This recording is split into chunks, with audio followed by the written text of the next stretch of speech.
Are you worried about your cooking carbon footprint this holiday season? Well, I got 3 tips for you that could help make your meals a bit more sustainable. Number 1, cut down food waste. If like me, you have your parents in the back of your head saying, "Don't waste food," well, reducing what you buy at the store can be a great place to start. Studies show that if you make an exact list of the groceries you need before you go shopping, you'll end up buying less unnecessary items that'll end up not being used, spoiling, and thrown away.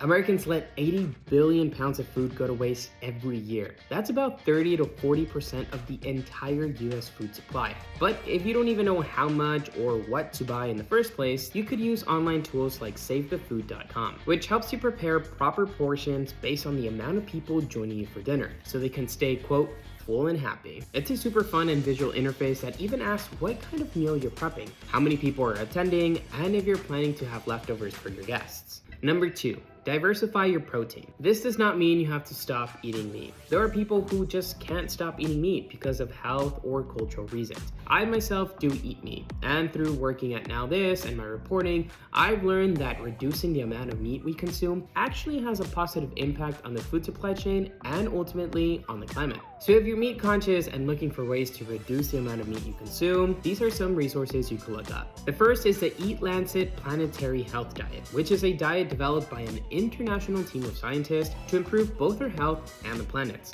It mostly consists of plant-based foods like whole grains, fruits, veggies, nuts, and legumes, but also includes small portions of chicken, fish, and beef. If you go on the Eat Lancet website, you'll find some recipes for inspiration, a shopping list, and even a weekly menu to follow. And if you're cooking with fish, you could use seafoodwatch.org. It's basically a database used by consumers, chefs, and business professionals that could help you purchase sustainable seafood options. Then there's the Vox newsletter, Meat Less, which helps you transition into eating less meat and more plant-based foods in just 5 emails. Number 3, use your leftovers. I love holiday leftovers, especially tamales. Although I know some people are weird about eating leftovers, if we do nothing with them, they become food waste. There are various things we could do with them. You could obviously pack them up in reusable items like glass Tupperware and beeswax paper wrap, which is biodegradable. But you could also upcycle your food scraps, like I learned through our friend Chef Joseph Yoon, who not only taught me how to diversify my proteins with bugs, but also showed me how to turn all the leftover stems of herbs into a green goddess salsa.